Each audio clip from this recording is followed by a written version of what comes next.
Welcome to my mini blog. सकाळୁ उठिकिना ମୁଁ ବ୍ରଶ କରିନେଲି, ତାପରେ ବିସ୍କୁଟ ଦୁଇଟା ଖାଇକି ଚାଲିଲି ପିଲାମାନଙ୍କୁ ପାଠ ପଢ଼ାଇବା ପାଇଁ। ପିଲାମାନଙ୍କୁ ପାଠ ପଢ଼େଇ ସାରିଲା ପରେ ଏଠି ବ୍ରେକଫାଷ୍ଟ କରିନେଲି ଆଉ ରେଡ଼ି ହେଇକିନା ବାହାରି ପଡ଼ିଲି ଟିକେ ମାର୍କେଟ ଯିବା ପାଇଁ। ମାର୍କେଟରେ କାରଣ ଆଜି ବହୁତ କାମ ଥିଲା। ଫାଷ୍ଟ ଆମେ ଗଲୁ ଟିକେ ବ୍ୟାଙ୍କ କାମ ସାରିଲା ପରେ ଟିକେ ପାର୍ଲର ଗଲି ଆଇବ୍ରୋ ସେପ୍ କରିବା ପାଇଁ, କାରଣ 3 ମାସ ହେଲା ଆଇବ୍ରୋ ସେପ୍ କରିନଥିଲି ଯେ ଆଜି ଆଇବ୍ରୋ ସେପ୍ କରିକି ପୁରା କାନ୍ଦିଛି। ଆଜି ଦେଖନ୍ତୁ ଶନିବାର ଥିଲା ହାଟବାରି, ଆଉ ଲୋକ କେତେ ପୁରା ଭିଡ଼ ଥିଲେ। ତାପରେ ଏଠି ଟିକେ ଗଲି ଷ୍ଟେସନାରୀ ଦୋକାନରୁ ମୁଁ ମୋର ଟିକେ ରିମୁଭରଟେ ଆଣିଲି ଆଉ ବୋଉ ପାଇଁ ଦୁଇଟା କାନଫୁଲ ବାଛିଛି ଆଉ କେଉଁଟା ନେଲି ଆପଣଙ୍କୁ ଘରେ ଗଲେ ଦେଖେଇବି।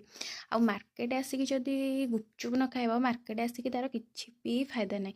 ମୁଁ ଏଠି ଗୁପଚୁପ ଖାଇଦେଲି ଆଉ ଆପଣମାନେ କମେଣ୍ଟରେ ମୋତେ ସିଓର ଜଣାଇବେ ଆପଣଙ୍କ ଆଡ଼େ 10 ଟଙ୍କାରେ କେତେଟା ଗୁପଚୁପ ଦେଉଛନ୍ତି।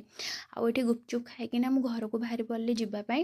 ଆଉ ଘରେ ଯାଇକି ଆପଣମାନଙ୍କୁ ଦେଖାଉଛି ମୁଁ କ'ଣ ସବୁ ଜିନିଷ ଆଣିଛି। ଆଉ ଦେଖନ୍ତୁ ଏଠି ମୁଁ ବୋଉ ପାଇଁ କାନଫୁଲଟା ଆଣିଛି, ମୋ ପାଇଁ ରବର ବ୍ୟାଣ୍ଡ, ରିମୁଭର, ବୋଉ ପାଇଁ ମୁଦି ଆଉ ମୋ ପାଇଁ ଚେନ୍ଟା ଆଣିଛି। ଆପଣମାନଙ୍କୁ ଯଦି ମୋ ମିନି ବ୍ଲଗ୍ଟି ଭଲ ଲାଗିଥିବ ଲାଇକ୍ ସେୟାର ସବସ୍କ୍ରାଇବ୍